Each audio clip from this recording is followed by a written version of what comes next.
García. Hola Jackson, buenos días. Buenos días. Bueno, le recordamos a toda nuestra audiencia que nos sintoniza a esta hora que pueden seguirnos e interactuar con nosotros en nuestras redes sociales a través del Twitter por @RCR750. También nos pueden ver en vivo a través del Periscope en Facebook Live y también a través de nuestra página web rcr.tv, la radio que se ve.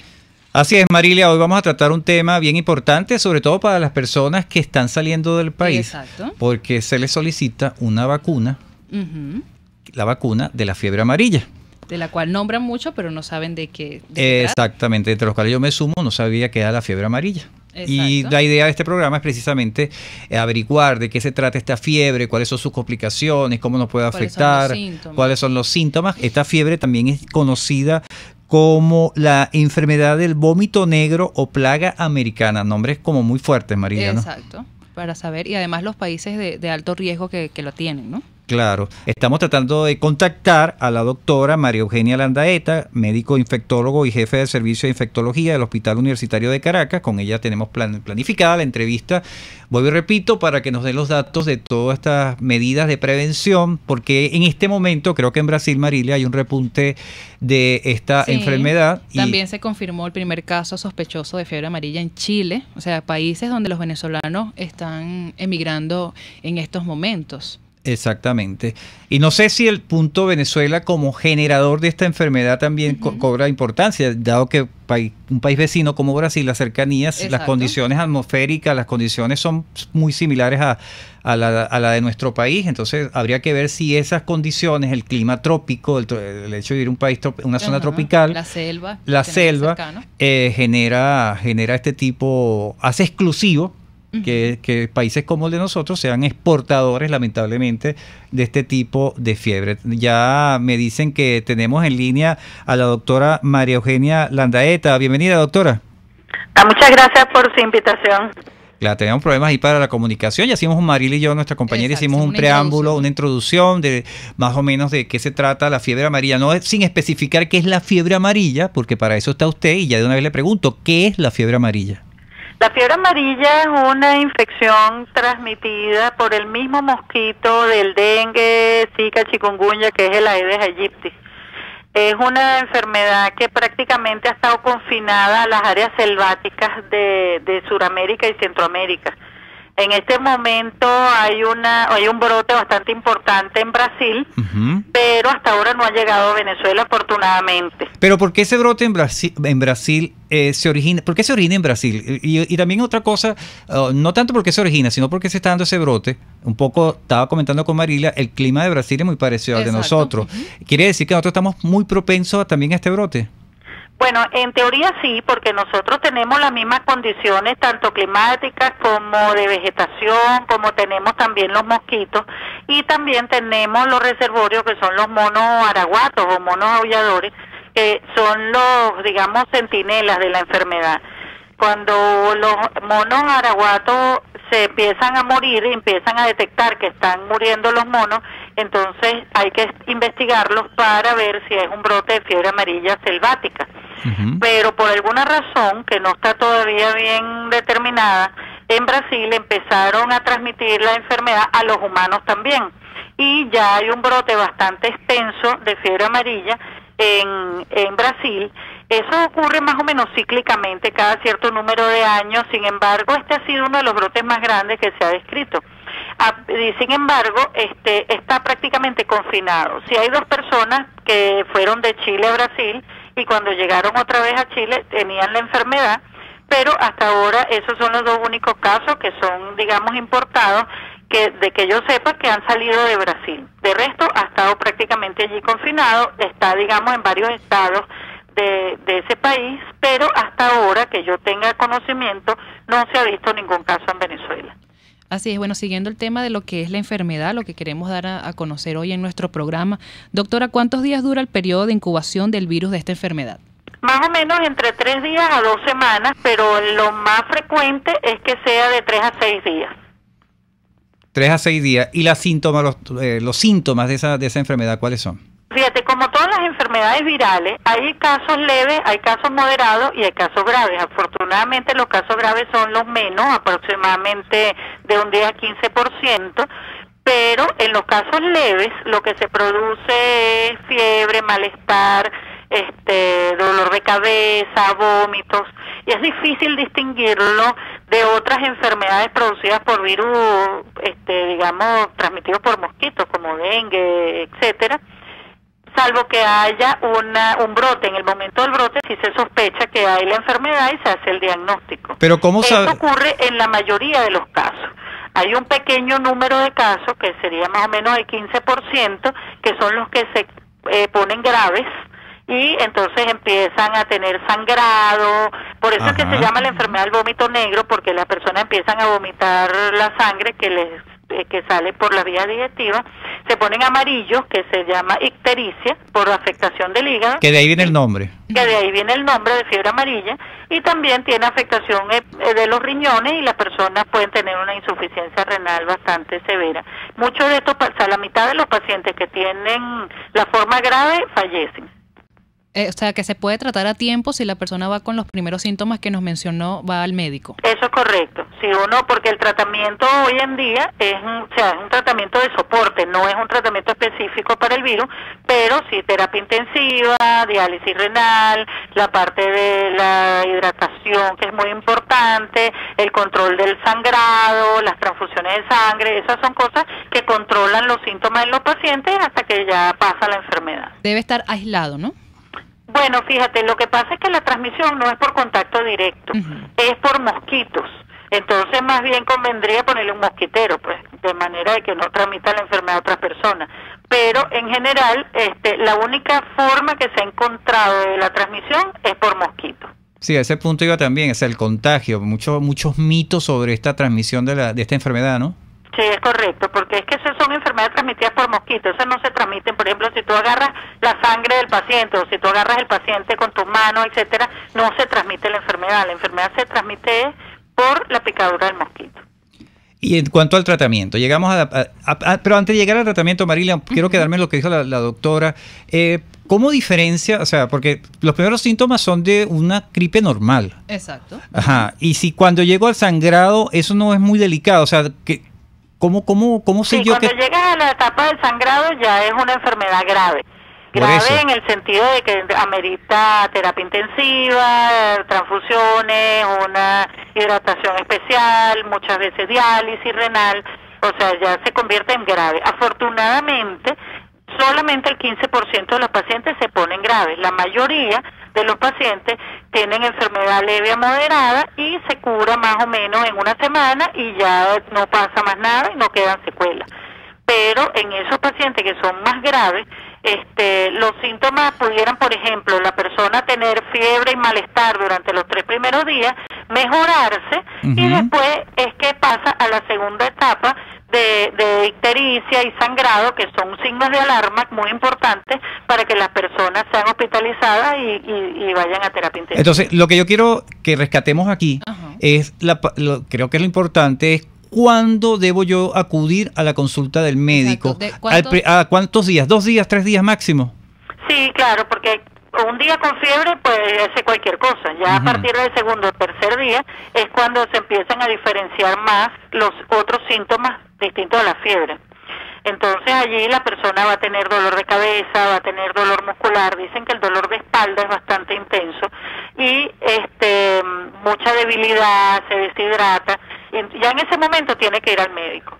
Y cuando es una enfermedad leve a moderada, con reposo en casa, hidratación oral y acetaminofén, etcétera, es como el dengue prácticamente, y como esas otras enfermedades que hemos visto hasta ahora.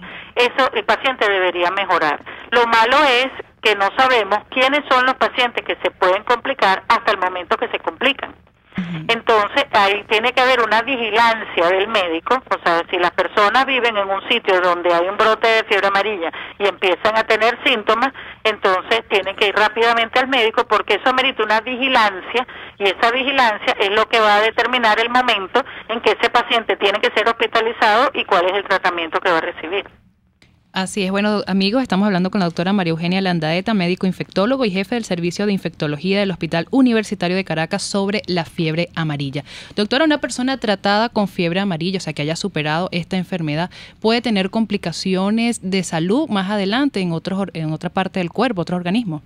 No, en general las complicaciones serían derivadas de la misma enfermedad. Pues, por ejemplo, los pacientes que quedan con insuficiencia renal pues tendrán que ser realizados o tendrán que trasplantarse el riñón. Pero en general los pacientes que mejoran ya quedan sin secuela. Lo malo es que hay muchos pacientes de los graves, de ese 15% que se pone grave, la mitad de los pacientes pueden fallecer. Bueno, esa noticia no es precisamente buena, es bien preocupante. Aquí vuelvo y repito lo que acabo de comentar con la doctora: atenderse máximo al tercer día de presentar síntomas de lo que creemos confundir, que tenemos una gripe normal, resulta que no es ninguna gripe normal. Bueno, doctora, le invito a permanecer en la línea telefónica, nosotros vamos a hacer la pausa correspondiente de esta hora y ya regresamos para conocer más detalles sobre la fiebre amarilla. Volvemos en breve con más Dosis Alternativa, porque en la gama de posibilidades, usted toma la decisión. Solo por RCR 750 AM y rcr.tv. Puede seguir nuestra programación a través de rcr.tv, la radio que se ve. El mejor hervido, sancocho, mondongo, sopa de pescado o mariscos en Caracas te lo ofrece solo el restaurante Los Pilones. Por eso lo piden hasta para llevar, por su rico sabor y aroma criollo. Acércate a Las Mercedes frente al Tolón y disfruta lo tuyo.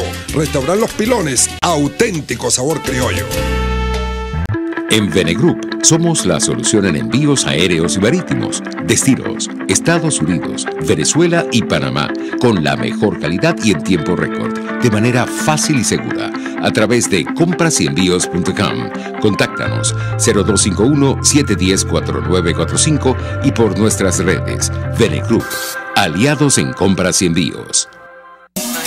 No hay mujer fea sino mal arreglada, y para tener una excelente presencia, estar a la moda y ser el centro de atracción, te recomiendo Leonard Shop, donde conseguirás variedad de ropa casual para damas y a precios sin competencia. Leonard Shop está entre las calles Pantín y Los Ángeles en Chacao, en el centro de compras Merpoeste, local 153, planta baja. Leonard Shop es moda y algo más. Es moda y algo más. Desde los sectores populares del país se escucha una clara señal. Es el radar de los barrios. Evelyn Martínez y la red de ciudadanos le invitan a identificar amenazas, ubicar soluciones y hacer seguimiento eficiente a las problemáticas de cada sector. Un espacio contra la polarización donde se construye de abajo hacia arriba y de adentro hacia afuera. El radar de los barrios, de lunes a viernes, a partir de las 10 de la mañana, solo por RCR 750 AM. Les estamos presentando Dosis Alternativa con Marilia García y Jackson Vargas, solo por RCR 750 AM y rcr.tv, la radio que se ve. Amigos, estamos de regreso con Dosis Alternativa, tratando hoy el tema de la fiebre amarilla. Para ello nos acompaña vía telefónica María Eugenia Landaeta, médico infectólogo y jefe de servicio de infectología del Hospital Universitario de Caracas. Doctora, ya vimos más o menos cómo son los antecedentes, cómo se contagia. Cómo se contagia, los síntomas, pero vamos a entrar entonces cómo es el tratamiento. Bueno, fíjate, el tratamiento es como todas las enfermedades virales, sintomático. En el sentido de si la persona tiene fiebre, se le da acetaminofén. En este caso también se evita la aspirina y el ibuprofeno, que son drogas que pueden promover el sangrado, como igual que en el dengue, pues. Y lo que se le da es hidratación, porque las personas se deshidratan bastante con la fiebre, y mucha vigilancia para la parte de sangrado y de ictericia, ¿no? Que sería como la segunda fase. El sangrado, disculpe que le interrumpa allí, ¿requiere transfusión de sangre? No siempre, pero sí cuando es profuso, cuando es bastante importante, pues se requiere transfusiones de sangre. En general, el tratamiento de la infección leve a moderada es así, sintomático y vigilancia. Después, en la segunda fase de la enfermedad, los pacientes que se complican, que como siempre les repito, son 15%, no es la mayoría, esos pacientes tienen que ir a hospitalización y muchas veces a terapia intensiva porque tienen fallas del hígado y se ponen amarillos, se ponen ictéricos, tienen fallas de los riñones, entonces hay que hacerles diálisis, y tienen fallas hematológicas, empiezan a sangrar y tienen sangrado digestivo, sangrado de las encías y manchas de sangre en la piel, y muchas veces esos pacientes tienen que terminar con transfusiones y o sea, es un tratamiento de bastante cuidado. Doctora, aprovechando esto de la transfusión y que afecta a la sangre de la persona, el sangrado, ¿estas personas en un futuro pueden donar sangre si pasó por la fiebre amarilla? Realmente no sé, no me había planteado yo esa pregunta porque nosotros no tenemos fiebre amarilla desde hace muchos años, pero en general las personas que han sufrido este tipo de enfermedades virales es preferible que no den donaciones. Claro. Exacto, hasta que se haga la investigación adecuada. Doctor, ¿y qué tan efectiva es la vacuna contra esta enfermedad? Fíjate, la vacuna es muy efectiva. Es una de las vacunas más efectivas que se conoce y es una de las vacunas que menos efectos adversos tiene de las vacunas que se han hecho hasta ahora. Y por eso es que se trata de que sea obligatoria para todas las personas que van a viajar y en los sitios donde hay brotes de enfermedad. Entonces, en Venezuela, nosotros que hemos tenido brotes de enfermedad en el siglo pasado, se coloca prácticamente en todas las personas. Esa vacunación dejó de hacerse hasta que a partir de unos años para acá las personas empezaron otra vez a irse del país y a viajar, y se vuelve entonces obligatoria para los viajes. Inclusive hay un certificado internacional, que es un cartoncito amarillo que lo dan en las unidades sanitarias, con el número del lote de la ampolla de la vacuna que se colocó, y que donde certifica que la persona está vacunada. Y hay países, y sobre todo hoy en día que hay brote activo, que no permiten el viaje de esas personas si no tienen esa certificación. Claro, doctora, pero vamos a rescatar algo ahí también. ¿Por qué necesariamente aplicar la vacuna a aquellos que van a viajar? ¿Y por qué no se aplica la vacuna a los que también estamos aquí? Bueno, eso es una cuestión también epidemiológica y de logística. Si tú no tienes un riesgo real de que haya un brote, pues tú no haces una vacunación masiva. A pesar de que tengas un vecino como Brasil. Bueno, sí.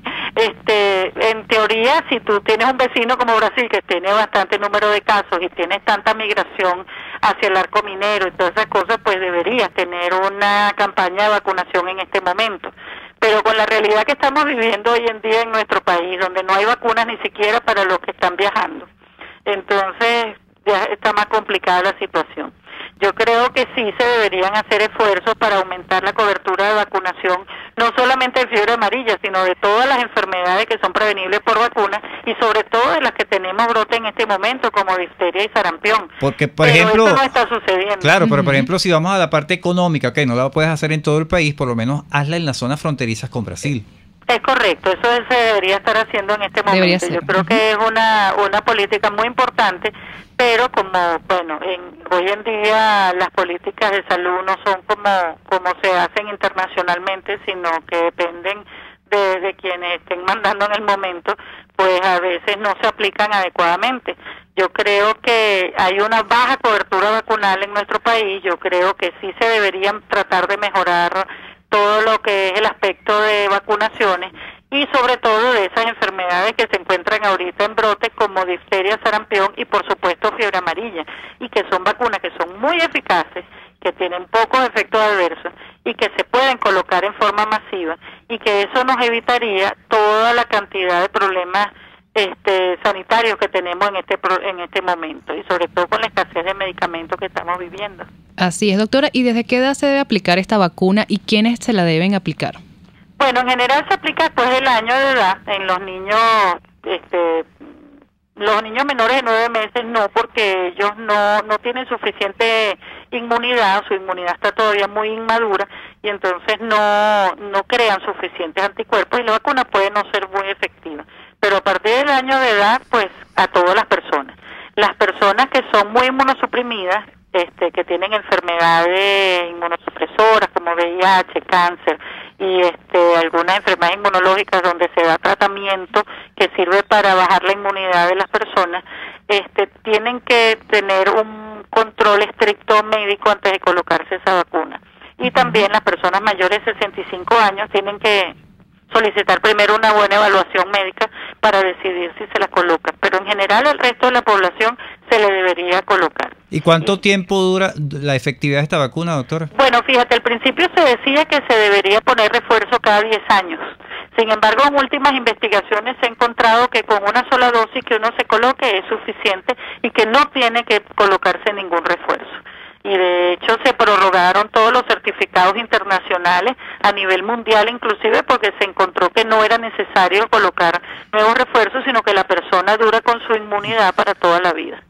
Así, ¿y está protegida la persona inmediatamente contra la fiebre amarilla luego de colocarse esta vacuna, doctora? No inmediatamente en los primeros días, a partir del 10º día en adelante. Se dice que cuando uno va a viajar se debería colocar la vacuna un mes antes, pero no menos de 10 días antes. O sea, 10 días es lo mínimo que se debe colocar la vacuna, porque no es efectiva, porque los anticuerpos tardan todo ese tiempo en formarse y en tener un nivel protector contra la enfermedad. Claro. Es importante ese dato porque hay muchas personas ahorita que están emigrando venezolanos, entonces se ponen la vacuna que si 2 días antes, un día antes, ya es el momento de viajar. Sí, pero no, en algunos países no te permiten inclusive entrar al país si tu fecha de vacunación que tienes en el certificado no tiene al menos de 10 días desde que te vacunaron hasta el día del viaje. ¿Y esa información se la hacen llegar a las personas cuando llegan a estos sitios a colocarse esta vacuna aquí en el país? Se supone que sí, porque las personas que colocan la vacuna y que dan el certificado tienen la obligación de dar esta información, inclusive en el certificado lo dice. Sí, porque yo he conocido de personas que me dicen, no, me falta sacarme la vacuna de la fiebre amarilla y me voy dentro de 2 días. Entonces, exacto, eso se ha escuchado mucho ahorita. No lo entiendo allí. Bueno, es difícil encontrar una vacuna de fiebre amarilla en 2 días, para empezar, porque en muchas unidades sanitarias está agotado el producto y tiene que caminar bastante para conseguirlo, ¿no? Eso por una parte. Y por otra parte, en el país donde tú llegas, te revisan cuándo fue el día de la vacunación. Si fue muy recientemente, ellos no deberían aceptar que la persona ingrese al país. Bueno, bien importante ese dato que nos está dando la doctora María Eugenia Landaeta, médico infectólogo y jefe de servicio de infectología del Hospital Universitario de Caracas, sobre todo para aquellas personas que tienen ya previsto salir del país. Entonces, bueno, tomar estas consideraciones porque además se puede llevar una sorpresita. Sí. Al país donde va a llegar. ¿No? Y las alarmas que hay ahorita de los casos de fiebre amarilla en países fronterizos como es Brasil. Es correcto. Doctora, además de la vacuna, ¿qué otras medidas preventivas podemos tomar contra la fiebre amarilla? Bueno, fíjate, como es una enfermedad transmitida por mosquitos, por supuesto, la prevención de la picadura del mosquito es la misma que se aplica para el dengue, el zika, el chikungunya, inclusive para la malaria, que no es el mismo mosquito, pero que es un mosquito. Por ejemplo, el uso de ropas claras de mangas largas, el uso de repelentes sobre la piel y la ropa, el uso de mosquiteros, el colocarle las telas metálicas a las ventanas de la casa, el control de los criaderos de mosquitos, que no haya, por ejemplo, cauchos viejos, potes de agua, plantas de agua a la intemperie, de manera de que se críen mosquitos en ese agua que se encuentra allí, o por ejemplo si hay un hueco en la calle donde haya agua de lluvia, o una fuente, una piscina abandonada que tenga un fondo de agua. Todas esas cosas tienen que ser bien tratadas de manera de que no constituyan criaderos de mosquitos. Por ejemplo, sitios donde se acumula basura y donde llueve y se forman pozos de agua, todos esos sitios tienen que ser bien controlados para disminuir el número de mosquitos que se encuentra dentro de la casa y alrededor de ella. Y por supuesto nosotros cuidarnos de la picadura de los mosquitos. Por ejemplo, no salir en las horas de avanzada de mosquitos, que son las horas donde no hay sol, por ejemplo 6 de la mañana, 6 de la tarde. Todas esas son medidas que se pueden cumplir para que es un poco difícil no salir a las 6 de la mañana ni 6 de la tarde, ¿no? Yo entiendo eso, pero si vas a salir tienes que protegerte con repelentes y con ropa de mangas largas y todas esas cosas. Claro, básicamente estamos hablando en zonas donde es propensa esta enfermedad. Exactamente, porque sí, la sobre ciudad, todo. Y por supuesto la vigilancia epidemiológica, que tiene que hacer las autoridades sanitarias y que incluyen la vigilancia de los monos araguatos, porque entonces en el momento que empiezan a morirse los monos, ellos tienen que arrancar la campaña de vacunación. Doctora, ya estamos terminando, ya va a sus redes sociales, pero respóndeme rapidito esta pregunta. ¿Por qué no se sigue haciendo esto que popularmente veíamos en los fines de semana, quizás estas fumigaciones en las zonas de las casas, en los barrios? ¿Por qué eso no se sigue haciendo? Fíjate, la fumigación es una solución muy parcial, porque eso funciona durante unos poquitos días. Y si hay criaderos de zancudos, al tercer día después de la fumigación vas a tener otra vez el mismo número de zancudos que tenías antes de la fumigación. O sea, la fumigación es parte solamente del control de los mosquitos. Tienes que hacer fumigación, tienes que hacer control de criadero y tienes que hacer recolección de basura, tienes que tapar los huecos, o sea, tienes que hacer muchas otras cosas de saneamiento ambiental que no sea solamente la fumigación. Entonces la fumigación es un desperdicio de químicos y de personal y de tiempo si al tercer día después de la fumigación tú vas a tener otra vez el mismo índice de mosquitos que tenías antes. Así es. Bueno, respondida a tu pregunta, Jackson. Sí. Hemos llegado al final de nuestro programa. Doctora, sus redes sociales, por favor. @marulandaeta, @SB de Infectología y la página de la Asociación Venezolana de Infectología, sbinfectología.org. Así es. Bueno, le damos las gracias a la doctora María Eugenia Landaeta, médico infectólogo y jefe del Servicio de Infectología del Hospital Universitario de Caracas, por habernos aclarado hoy todas esas dudas que tenemos con respecto a la fiebre amarilla y más en estos casos de éxodo que tenemos en estos momentos en el país. Así es, Marilia. Estuvimos trabajando para ustedes en la Dirección General de la Estación, Jaime Nestares. En la gerencia de producción, Wilixa Arcaya. En los controles, César Arteaga. En la producción, Leonela Espinosa. Recuerden que pueden seguir interactuando con nosotros a través de nuestras redes sociales en Twitter por @RCR750 y vernos a través de nuestra página web rcr.tv, la radio que se ve. Les invitamos a que continúen ahora con el Radar de los Barrios. Hasta aquí, esta emisión de Dosis Alternativa. Nosotros le proporcionamos el abanico de posibilidades. Ustedes toman la decisión. Solo por RCR 750 AM y rcr.tv, la radio que